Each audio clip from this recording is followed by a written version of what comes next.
All right, the much anticipated conclusion to section 6.1. So Hawks break 6.1 up into 3 sections, A, B, and C. So this is going to be part C for section 6.1. So we factored out a common monomial, where we factored out just a single term, a greatest common factor. Now, that greatest common factor may not be a single term. That greatest common factor might be a binomial. So let's just start in with an example. So looking at this expression, before chapter 6, if you saw this, you would want to multiply it out. You would say, okay, I'm going to distribute this and I'm going to combine like terms. But that's not our goal here for this one. Okay, so it's very counterintuitive. You know, you kind of feel like I'm going to multiply that, combine the like terms. No, that's not what we're going to do here. Instead, we're going to take out something that's common. And for this particular one, our common thing is going to be 2 terms. Remember, binomial. So let's look at these 2 things here. That's my first term, and that's my second term. Looking at those separately, okay, so we've got that, and we've got that. What is common to both of those things? Well, the a minus 7 is common to both of them, right? So you can see that that a minus 7 is shared. They both have that a minus 7. So this is going to be weird, right? We can factor out that a minus 7. So there's that a minus 7 that was common to both of those. Now, when I take out that a minus 7 that's shared, if I take it out here, look at what I'm left with. I'm left with a 6a and a plus 5. So there's my 6a plus 5. Now, what tends to bother some students is they'll say, well, there was 2 of these. Why is there only 1 of them here? Well, let me just kind of flip back here for a quick second. You might look back to this one and say, well, there was a 5 here and a 5 here and a 5 in there, but I just took out 1 5. Because on the outside of the parentheses, this 5 gets distributed to all 3 of those. Okay? So that's what that is. It's not about, it is about it being shared, but it doesn't matter how many of them there are. So there's 2 of them, so they're shared. So if I were to redistribute this very awkwardly, and took this pink stuff times 6a, I would have a minus 7 times 6a. I would get this stuff. And then a minus 7 times 5. I would get this stuff right here. So it's all about finding what's common, taking that out, and then writing down what's left. Now what this is leading up toward is something called factoring by grouping. And we're going to need this technique for kind of the remainder of this chapter, so it's kind of a big deal. Okay, so looking at this next one. There's 2 terms here. What is shared? Well, you can see the x plus 5s. They're shared, right? There's an x plus 5 there. There's an x plus 5 there. So what I can do is I can take out, this paper here, I can take out that x plus 5 because it's what's shared. When I take out those x plus 5s, when I remove those, look what I'm left with. A 2x squared and a 3. And that minus, of course. So I take out the x plus 5s that's shared, and I'm left with 2x squared minus 3.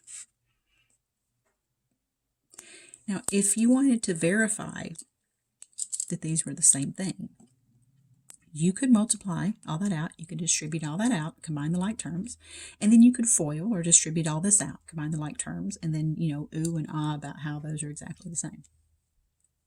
So what this is doing is this is taking this kind of awkward phase here and showing you how to kind of finish factoring it. So what we're eventually going to do is start with something and then kind of, this is going to be along the way. We'll get to this point and say, okay, so from here we can finish factoring it into this. Our goal is to get it completely factored, is to get it completely written as, in these parentheses.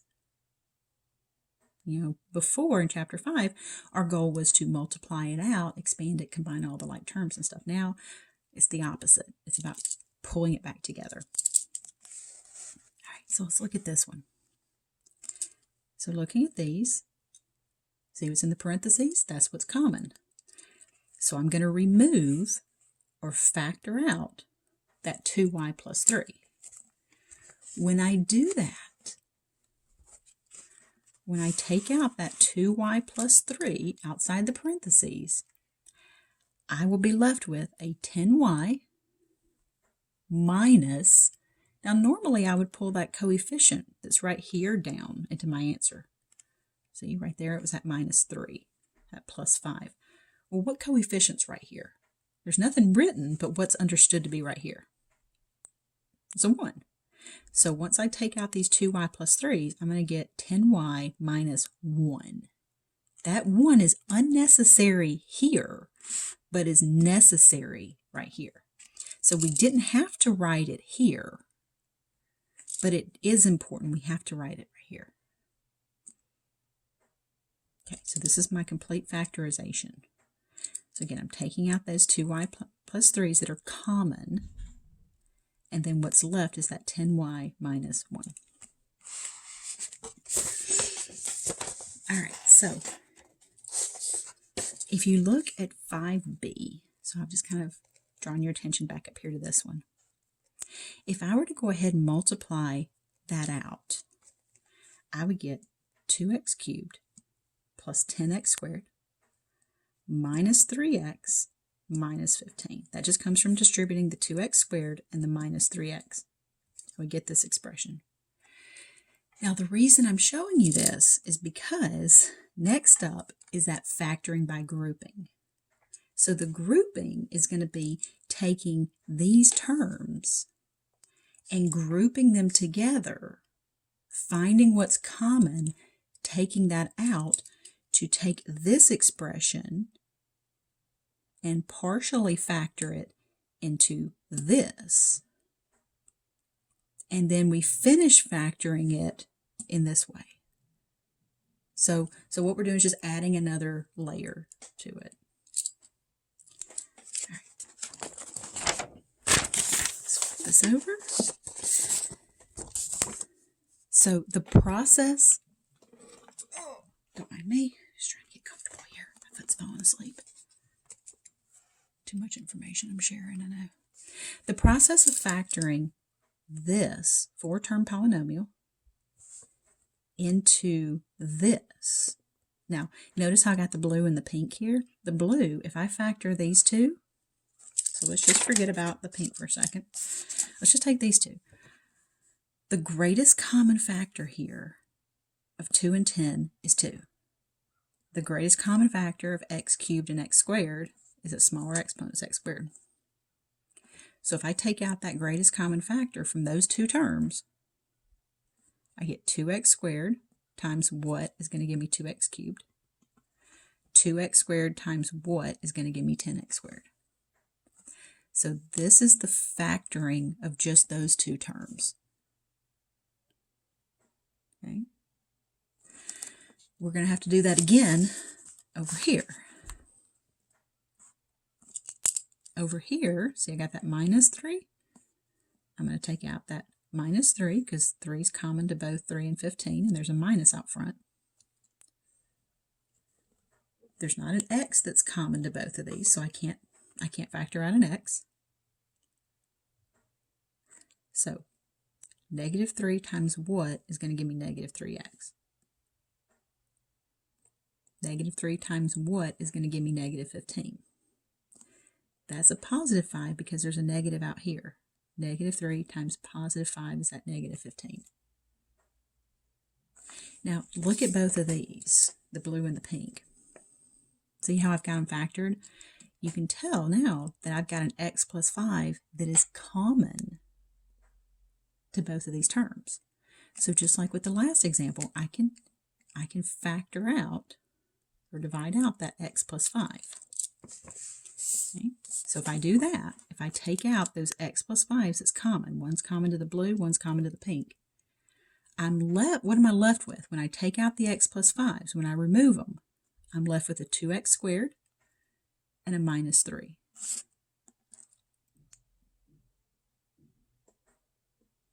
So the process of factoring this 4-term polynomial, grouping it 2 terms at a time, taking out that greatest common factor of each of these just 2 terms at a time, and then taking out that binomial, that stuff in the parentheses that's common, is called factoring by grouping. So this process is called factoring by grouping. So example 6, let's factor this by grouping. So there's your 4 terms, and that's something we're going to have every time. We're going to have 4 terms, and we're going to group them 2 by 2. So looking at these two, and just those two, what's the greatest common factor of that 3x and 3y? Well, it looks like it's just 3, right? There's no x that's common. There's no y that's common to both. So it's just going to be 3. So if I take out a 3, I'm going to be left with an x plus y. See it? Okay. Let's come over here to the a's. Ax plus ay. What is common to both of these? Well, there's an a in common. There's not an x that's common or a y, so it looks like it's just the a. So if I factor out the a, I get a times x plus y. Remember, if I redistribute a times x plus a times y, I would get this. So this factoring process is the opposite of distributing. Now, check it out. Look what I got left. I've got the same thing in the parentheses. With factoring by grouping, you should have the same thing in the parentheses. That means you did it right. So now we're going to take out the parentheses at x plus y. So I'm going to factor out that x plus y. And when I factor that out, I'm left, so once those x plus y's go away, I'm left with a 3 and a plus a. Okay. So just to color code this a little bit for you. Those were common, so that came out one time. And it came out because it was shared, because it was common. And then what I was left with is this 3 plus a. If I were to redistribute, I could distribute this as this whole quantity times 3, and then this quantity times a, and I would get this. That's not typically how we distribute. We usually distribute one at a time, you know, x times 3, x times a, and so on. If you did FOIL this back out, you would get this expression. So we say that this is the factorization for this polynomial. Okay, so let's do another one by grouping. So we start off with the 4 terms. We're going to group them 2 at a time. Most of the time, Hawks is going to be give them to you to where the first 2 and then the last 2, group. It's not always the case. I mean, sometimes you have to group the first and the third and the second and the fourth, but for the most part, it's going to give them to you in those orders. So looking at this one, the x cubed and the 3x squared. What's the greatest common factor? Well, we got the coefficients of 1 and 3, so the greatest common factor is 1 for that, and then the x cubed and x squared, the smallest exponent is 2, so it's going to be an x squared. If I take out that x squared from both of those 2 terms, I get x plus 3. So x squared times what gives you x cubed? So that's where that x came from. X squared times what gives you 3x squared? So that's where that 3 came from. Okay. Next up, these two terms, the 6x and the 18. So what do these two have in common? What's their greatest common factor? Well, there's not an x that's common, so it's just going to be that coefficient, 6 and 18. What's the greatest common factor of 6 and 18? It's going to be 6. It's the largest number that goes into both of those. So when I take out a 6, I'm going to get x plus 3, because it's 6 times x is 6x, 6 times 3 is 18. And lo and behold, the parentheses are the same. It's a good sign. I'm going to take out what's in the parentheses. So I'm going to write that outside of here. And then the next set of parentheses is what's left, the x squared plus 6. So these two were common. That's how they were able to come out. And then this is what was left over when I took out or factored out those x plus 3's. A few more, and that'll finally finish up section 6.1 for us. So, all right, this is a good time to pause the video and see if you can do this one. So this is still a factoring by grouping. That's what the rest of these are going to be. Yeah, so see if you can, I've got them grouped for you. See if you can, take out a greatest common factor for these two, greatest common factor of these two, and see if your parentheses end up being the same.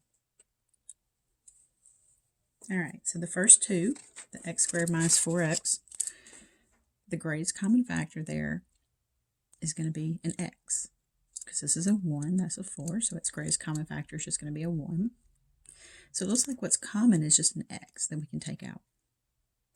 When we take out that x, we're going to be left with an x minus 4. So again, look, greatest common factor was x. X times what gave me x squared? That's where this x came from. X times what gave me minus 4x? That's where the minus 4 came from.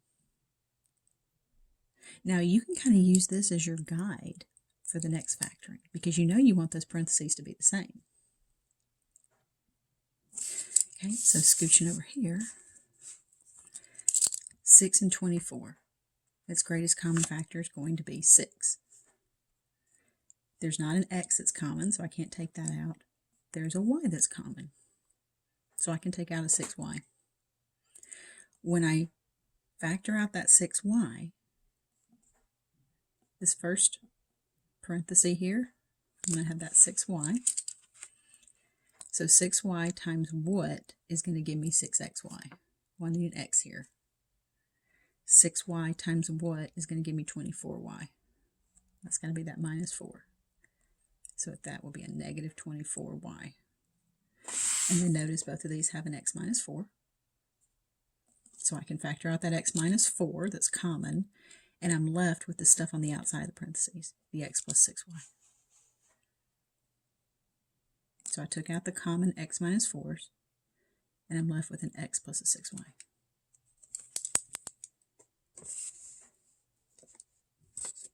All right, this one's a little more complicated just because of some of the signs to it.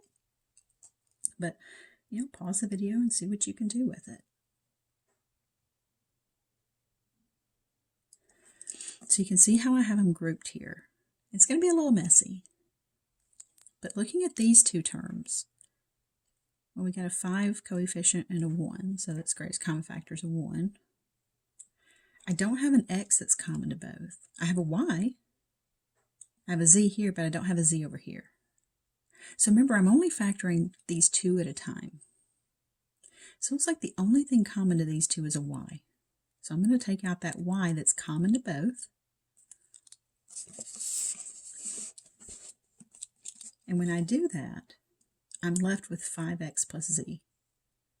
Remember, because I'm just removing that y that's common to both. And you can redistribute and check your answer. Y times 5x is 5xy. Y times z is yz. Over here, this minus right here in the middle makes things a little more complicated for us. when you have a minus right there between that second and third term, factoring by grouping gets a little bit tougher. Okay. So the greatest common factor of 20 and 4 is going to be 4.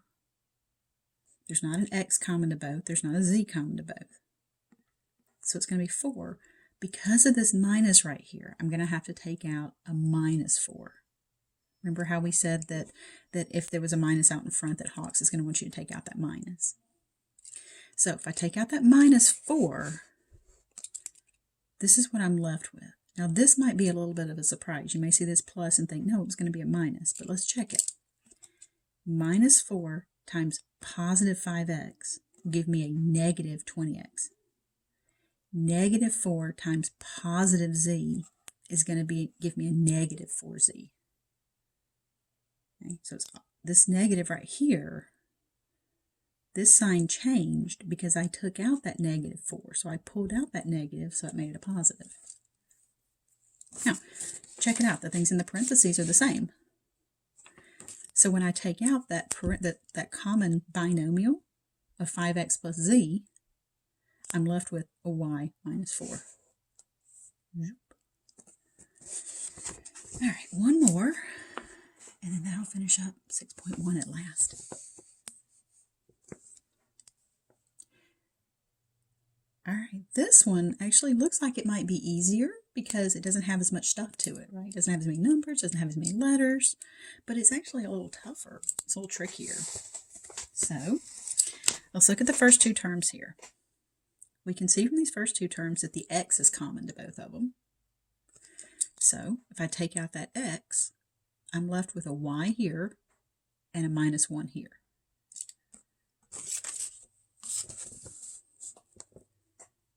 So I get x and then y minus 1, right? If you check it, x times y, x times minus 1. Remember, there's an understood 1 right there in front of that x. Here's that minus right there in the middle. If you have a minus right there at your split, you know, where your things split apart, that minus at that split means it's going to be a little trickier because you're going to have to factor out a negative. So just be on the lookout for that. These two, what is their greatest common factor? Well, there's not a y common to both. It almost looks like there's not one, but there is. There's always a greatest common factor. If nothing else, it's 1. So we've got this minus 1 and this 1. So we are going to have to take out that negative right there in the front. And then the greatest common factor of, that is 1. So we're going to have a negative 1 here. When I take out that negative 1, I get a y right here. So we have, I don't know if you guys can hear the what we call the dinosaur. I'm in my parents' house, and every so often their house kind of makes this kind of noise in the background, and my brother and I call it the dinosaur because it sounds like a dinosaur. Anyway, every so often their house is old and just has a lot of creaks and stuff to it. So we have negative 1 times y is negative y. Negative 1 times negative 1 is this positive 1 right here. Okay. Now, if you do happen to make a mistake here and you accidentally bring down that positive, you would know you made a mistake because these wouldn't be the same. So you want these to be the same. Now, normally you would say, well, you don't have to write that 1. That's not necessary. And you're right. It's not necessary right there. I just put it there to show you that that was the greatest common factor, was that negative 1. My parentheses are the same, so I'm going to factor out that y minus 1. And when I do, I'm going to be left with the outside stuff, x minus 1. I know this section's really long. It's got a lot of stuff happening to it and everything. So if you have to watch the videos, a few times, slow it down, try to work along with me, you can. It might be helpful also to look in Hawks and see how they do some of these, to see if maybe their way works out better for you than how I do it. But yeah, use all the resources you have available to you. So if you don't understand what I'm doing, try looking in Hawks. Try watching some of the videos and the examples and stuff in the Learn section of Hawks and see if that's helpful for you. But I hope that this kind of helps it make sense. But don't be afraid to go back and rewatch these or to play along with me. To pause the videos as I go along and try to factor this stuff.